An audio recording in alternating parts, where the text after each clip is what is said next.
All right. Nice to see you here. Cool. So, with all the publicity of cannabis in the last days and years, everyone is thinking about how to get involved in this market. And our objective for the next 30 minutes, we just have 30 minutes, but we will cover a lot of topics, is to share some of the thinking about the potential of cannabis and how legalization will change the whole industry and will change the healthcare industry. And my role here, I was first, HEUREKA first asked me to be a speaker, but then I ended up to be a moderator here, and I think my role here as a moderator today is to represent you, all the founders, and the investors, and all the other stoners who just came here because it said weed in the title. So, yeah, and in preparation for this talk, I've asked around my network to see what questions you might be interested most in. And in case I'm missing some questions, just feel free, I think we have some flying mics around, just feel free to shoot your questions in. Also, since that's the first time for me doing this as a moderator, I would appreciate some real-time feedback on questions. So feel free to applause or boo on questions. Just make sure if you're booing on questions, you would have to ask a better question, of course. So, yeah. Of course, you, Victoria, Mark, and Jan can also ask each other questions. That's not a no-go. I mean, this is discussion, so it's not like an interview. It's not a ping pong, so feel free to ask each other also questions. All right. So having that said, I will start with some higher level questions and then go further on to some more specific ones. Why is cannabis still illegal for so many parts of the world? Do you think this is mainly because of the missing mindset of people or due to missing regulatories? Well, that's a tough question to it start is, with. Yeah. Actually, I never made up my mind about that because I never focused like on the whole world, and I'm just taking a look what's going on around in Europe and the US and Canada, of course, concerning the cannabis business. I think the first step we made in Germany now is very important, that we legalized the medical cannabis. To talk about illegal recreational cannabis, we could fill up like 2 days now. I think it's kind of a difficult question actually to bring it to the point now. Yeah. Okay, because you want to have the chance to answer as well? The prohibition was over decades, so it will take time to bring it to the people, to the minds, what you said, like the mind setting, like to the consciousness about this plant, what can help us humans to heal ourselves and all this potential, what is in it. It will take time that the people know, get it, that it's really a good gift from the planet. Yeah, that's the thing. So studies show that often it's way harder to change behavior in a market rather than regulatories, right? Or regulations. You could change a law within, like, let's say, a month or so, but changing behavior often takes generations. I mean, in Germany, some people even split up Germans still to like Aussies and Westies, so it takes like generations sometimes. So I was wondering what you think is more, more. But concerning cannabis, I would think it's harder to change the law than what people think about it. Really? Yeah, definitely. I think there's also a correlation with the a culture's openness to change. How much change is sort of an inherent part of the culture, and look to California as an example. California is built on change. The people who wound up in it's the last sort of settled area in terms of Western expansion going around the world. It was the last place to get settled, essentially. People in the Bay Area change is part of what people expect. It's part of why people come there. So I think that California was a perfect environment that was comfortable with the possibility of change, and I think that cultures sort of follow that on larger scales. Mm-hmm. So actually I think that, for instance, Germany, I think, is a lot more comfortable with change than France, and on a lot of levels, and I think that that's why you're ahead of France in cannabis legalization. All right, and following up, what do you think can we do as an industry to actually create an environment where this change can happen? What can we all do as members of this industry? Well, first of all, I think we have to break the stigma that cannabis is like a drug or only a drug, and that every pothead has to have dreads or is like male. And I think it's important that people know that I'm a mother of 2 children, and I don't have any problems with cannabis. And when my children are big enough to talk about it, I will tell them like what's all about cannabis and all that stuff. And I think we have to break the stigma that it's not like a dangerous drug. I mean, it's not worse than alcohol or tobacco or whatever. So you would say education is the first step? Education is like, especially at the moment, a really, really important point that we have to take a look at, because people doesn't know anything about the plant. They don't know how it works. They don't know anything about CBD. They don't know anything about THC.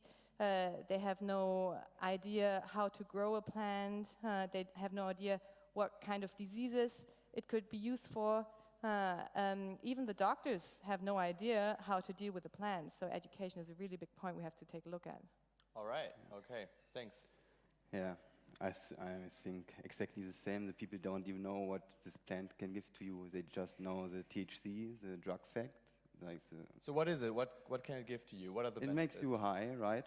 This is what everybody knows, like a psychoactive effect on your brain, but can also stimulate it. You can use also this THC in the medical way to, now we know that it helps you, that, what is in English, Alzheimer, I don't know at the moment. Yeah, Alzheimer. Alzheimer, yeah, it's good for this. For example, there's many ways where it's good for, but there are also so many other cannabinoids, like CBD, and 80 more what completely interrupts with our body. We have the same system in our body, the endocannabinoid system, and this plant is perfect to make medicine for us. So we have to change the mind that it's just a drug. You can also use this plant and you don't get high. It just helps your immune system to function better, and without the thing that you feel it in a way. Yeah. I think it's Steve Jobs that said, cannabis makes me relaxed and creative, actually. Maybe you can... I don't recall that quote, but certainly associative thinking can be helped with a little bit of cannabis use. I think what both panelists said I agree with. Education, but also not just education, which is maybe more of a proactive activity that people have to engage in, but just seeing examples of people who don't fit the mold of some typecast stoner, and words and language like stoner.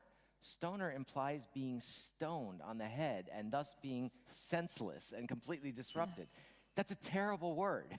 That's a terrible word. So for instance, don't use the term stoner, because you don't use the term drunk for somebody who enjoys alcohol, unless they happen to be, drunk.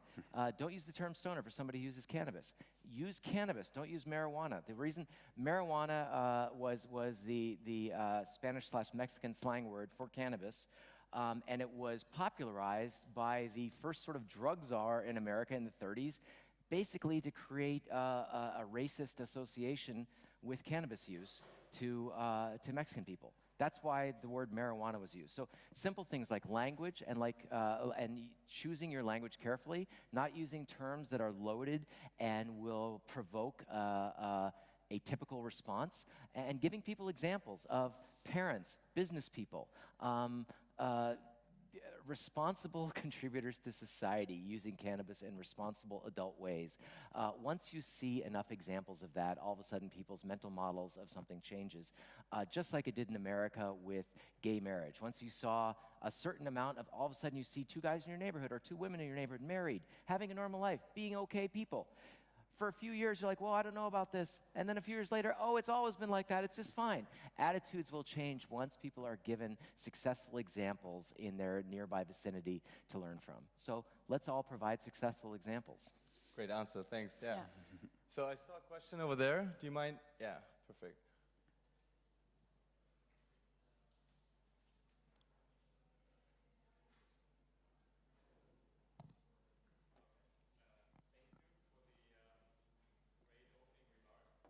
Having these culture barriers in mind that you were actually talking about, and maybe the potential upsides and maybe downsides of cannabis, could you maybe share some insights on how you can actually build a business in a not regulated market that is yet to be defined actually? So what are obstacles here? I think there's a lot of obstacles, and how can you deal with these challenges?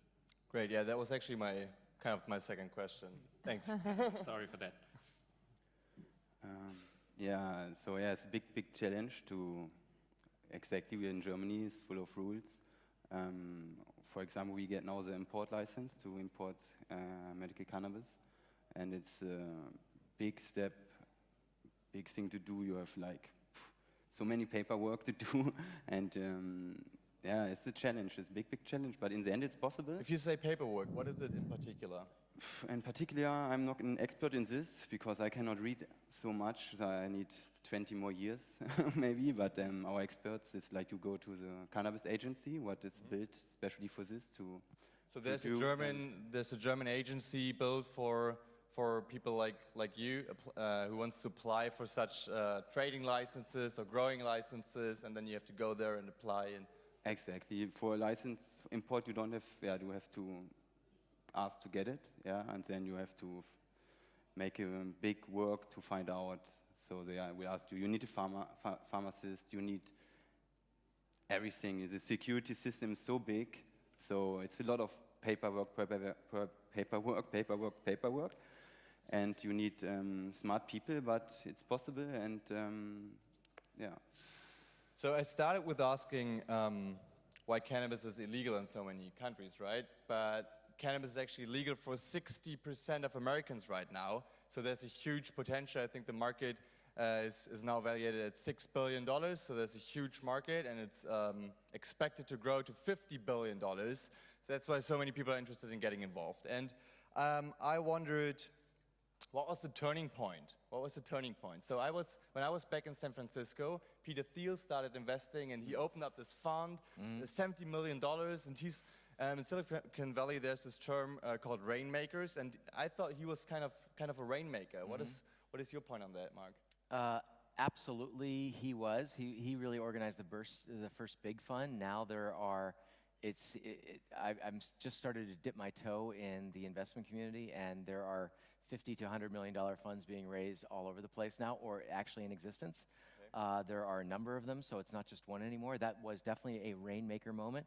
I'd say that for obviously cannabis, medical cannabis legalization in California was the linchpin in '96. Colorado was another big step forward. There's not one single event you can point to, but I think that the biggest one in recent times wasn't that the investment community is following because they're seeing decreased risk, is what happened on November 8th last year in the United States. Of course, we elected a new president, but also, in addition to that, we did some good stuff. We actually passed, cannabis became legal for way more people on November 8th in the United States than it ever had been before, in that several states went from medical use to what I would call adult use. I actually don't like the term recreational. I prefer adult use because that's what we are. We're adults. We can take things in that affect our consciousness because we're in charge of our consciousness. So they went from medical to adult use, or went from illegal to medical use. Like Florida, for instance. The market for cannabis in Florida is giant. The retiree market and how effective cannabis can be as a lightweight medication for a number of ailments for retirees is a really big deal. Texas is going to go legal maybe next year. So I'd say that once we got past that, all of a sudden, more, as you said, 60% of Americans could now get legal cannabis. You don't go backwards from that. You just don't go backwards from that. And once you see that examples of that over time in society, where the societies don't fall apart because reefer madness, in fact, maybe improve along several important measures, then all of a sudden countries which may be a little bit more conservative say, oh, well, I guess we'd like to get in on the tax dollars and benefit our people as well. So it'll just continue to roll out. All right, thanks. So, given the fact that this is an emerging market, just like any emerging market, so there are significant needs in the tech sector, and given that we are living in the technological revolution, how does this affect this industry in particular? I think that there's a great need. So when there was the gold rush in California in the 1840s, the people who got really rich were, 5 or 6 gold miners, and all the people who sold them picks and shovels or blue jeans. In fact, Levi's Blue Jeans is still in business in San Francisco, and their business came out of essentially serving all the people who are going for the gold rush. Same thing applies to cannabis businesses. The ancillary businesses, right? The IT support, the business around simplifying paperwork and compliance structure. That's where there's tons of money. There's a heck of a lot less regulation that you have to be concerned about because you're just providing technical stuff. That's the place to get into business in the cannabis sector as much as anything, because there are unique problems. You can imagine the compliance and the regulatory stuff is a huge headache for everybody because you've got multiple jurisdictions. So software, IT stuff that addresses those things is hugely valuable. And I mean, like seed to sale software. Seed to sales, exactly. What are tracking other software. Other models. Stuff that helps with finance. Hiring, yeah. Or hiring. Personal privacy. There's like no end because there aren't special modules like CRM or supply chain management modules, but specifically for cannabis yet. But they could totally apply. And there's room for people to make smaller businesses in those fields that will later be bought by the Oracles and the SAPs. All right, so thanks for the insights from the US. And what do you actually think will be the most promising model from the US, or which already works in the US? Which of these models will actually work here in Germany, and why? Well, I think this is kind of difficult to say because the situation in Germany is completely different to the States and Canada right now. And at the moment, to stay in the legal area, you can only do something around the medical cannabis. And this is really restricted by the BfArM. And what at the moment you can do, like working with the plant, apply for a license. But for this, you have to get into a partnership with a Canadian company or an Israeli company. And then you can try to get in the business completely, like if you don't apply for a license, you can try to get in the business like around the plant, off the plant, like not working with the plant directly, like software, as you said, like maybe importing cannabis, that could be, or that is a really interesting business model. The question we ask us is where do get the licensees their genetic from? That's the point where we would like to step in. What do you mean by genetics? Like the genetic of the plant. And why is that important, or why do you think this is like a business sector? Because the restrictions of the German BfArM is very. If you grow a cannabis plant and you want to get it licensed as a medical plant, it has to meet special restrictions, and you just cannot use like any seeds from any company. It really has to meet like on point restrictions. I think this is not only important for medicine, but also for brands. I mean, if you want to create a brand like Heineken or whatever you call it, right? You need like consistent quality, and yes, genetics might also be important. Yes, but I mean, this is in Germany right now. It's kind of difficult because if you grow in Germany, you have to be like really on point. If you import it, you don't have to be. So there's a question why. So there's a little bit more work to do, like from the government and from the development of how the cannabis growing in Germany can work. Like in 2019, the first plants will be available, which are grew in Germany. That's like 2 more years to go. And the market is developing right now, but for the moment, you can like position yourself, your company, your brand in this area, but you have to wait a couple of more years to make the green rush. You want to say something? I think the biggest point is that Germany will be the hotspot for the medical cannabis is because our health system want to help the patients. So we are the only country in the entire world who say our health insurance will pay for this medicine. And this makes us to a leader. And to grow the plant here, it's like very strict, which genetic you have. It doesn't have to, from the percentage of THC or CBD from the cannabinoids, it have to be exactly like this. It's very hard to create the plant like this because nature. So the big, we see like the big business will be in the import and work with this plant like in medicine, like with extracts and with doctors where people can go and say, I don't want to use chemical stuff.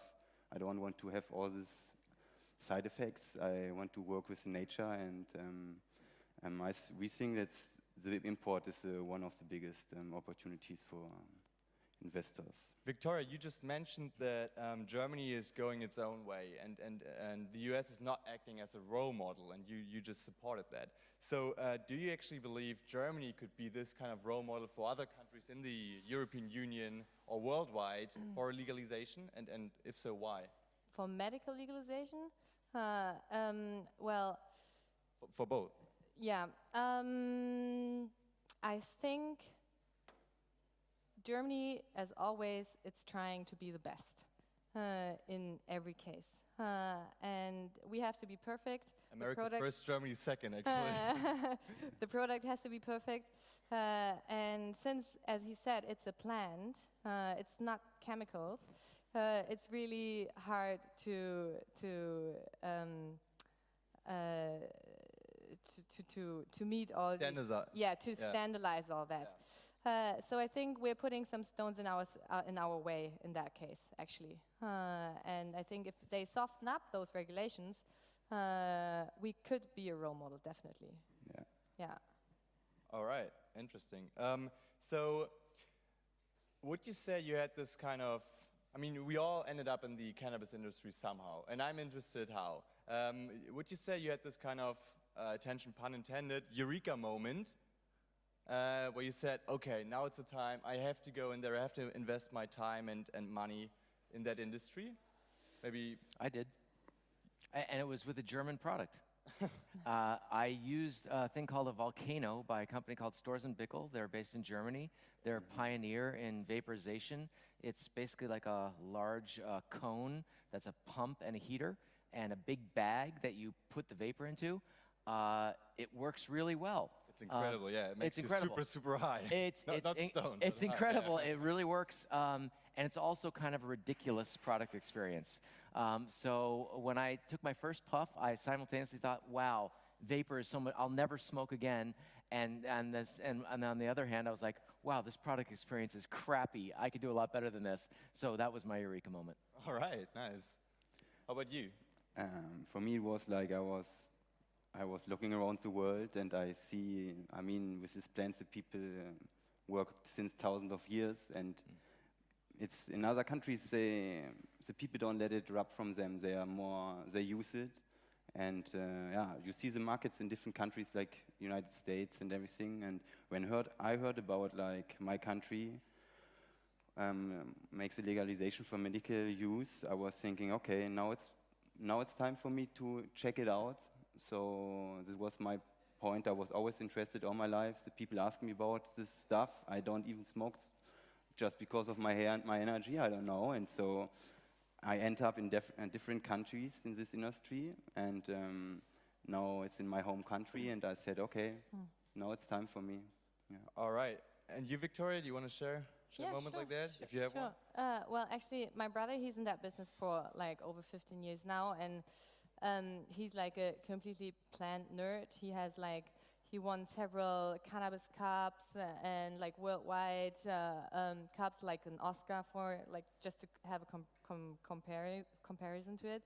So I was always in touch with this theme, and he's like the plant nerd, I'm the business nerd. I have built a company which runs quite good since 11 years. I have founded some other companies. And we said, let's start a family business and see how we get into this. And yeah. All right.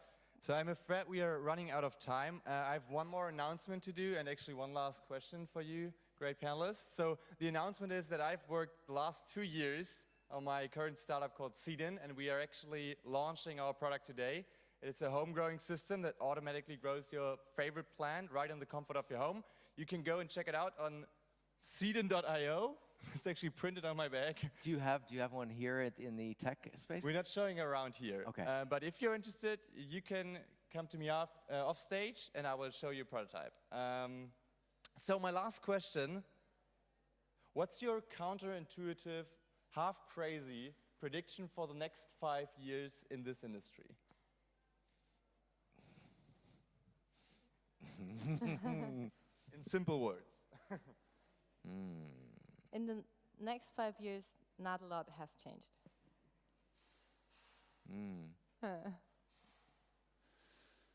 Ask me 10 years, then Explosion. things are going on. Yeah.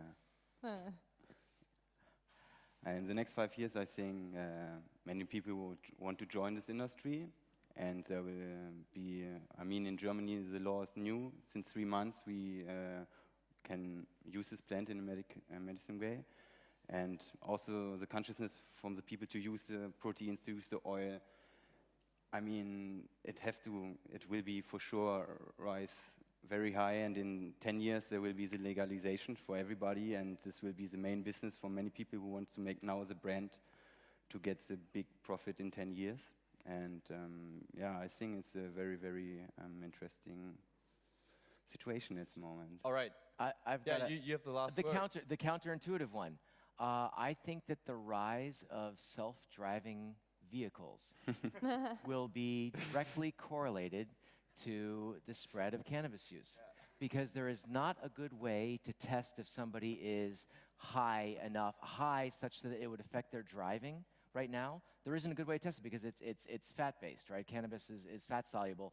So if you take a blood sample, you don't know if that person had cannabis a day before, 2 weeks before, or if they have a naturally high load of it. There's no way to determine if, other than a behavioral test, which are very shaky in court, there's no way to determine if somebody is incapable of operating a car, therefore endangering the public health.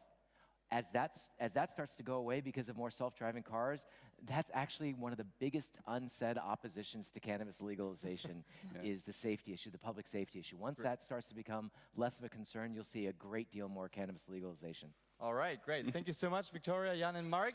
And thank you for coming. Yeah. So we still have 3 minutes for question and answers from the audience. And I know at least in that corner there's a gentleman who's been desperately dying to ask a question. Do we have the microphone? Perfect. So this is work here? Okay. Hello everyone. Please, to Farfly, are you the producer of the oil, or someone else is producing the oil first? Are you the producer of the oil, or someone else is the manufacturer of the oil first? Second, from your perspective, you should have, instead of just giving some kind of suggestions, you should present statistics or research that showing that the product, cannabis or whatever it is not as harmful as other drugs. And finally, tobacco in the long term produce cancer. Alcohol in the long term produce liver cancer. Pornography is legal, and all that stuff I said before is legal. Why, in your perspective, is the reason why cannabis is not legal yet? So these were 2 questions. The second one was, why is cannabis not legal yet? And the first one was, if you produce the oil yourself. Do you produce the oil? What I just vaporized, I produced, but we do not produce oil as a company. So actually, we don't touch the plant officially as a company, but that's something that's going to be changing in the next year. All right. So not yet, but soon. Other questions? The other question, though, like, why is why not legal? I think it's quite simple because the Western societies don't have a multi-thousand-year history of cultivating cannabis. Quite simply, right? I mean, there wasn't cannabis cultivation in the U.S. until the last 100 years or so. So I think it has to do with cultural familiarity. You also look like you want to say something to that question? I think we covered the question at the very beginning. I think the question was like how to make researchers to make exactly. stuff like this. And for example, we have our homepage cannainfo.de, and we try to connect patients with doctors and with a lot of research to every diseases. What already we know that it helps. So yeah, it's exactly the step what we have to go to show the people, hey, this medicine works, and these are the research for it. And yeah, this is the first step. And why is cannabis illegal? Yeah. Now the people, we are smart enough now after all this war and all these capitalistic things that we have freedom to decide and see this beautiful plant and what can this plant bring to us for the humanity. Is there another short question in the audience? No, I think then we're ready to move on. Perfect timing. So thanks a lot, Victoria, Jan, Mark, and Jo.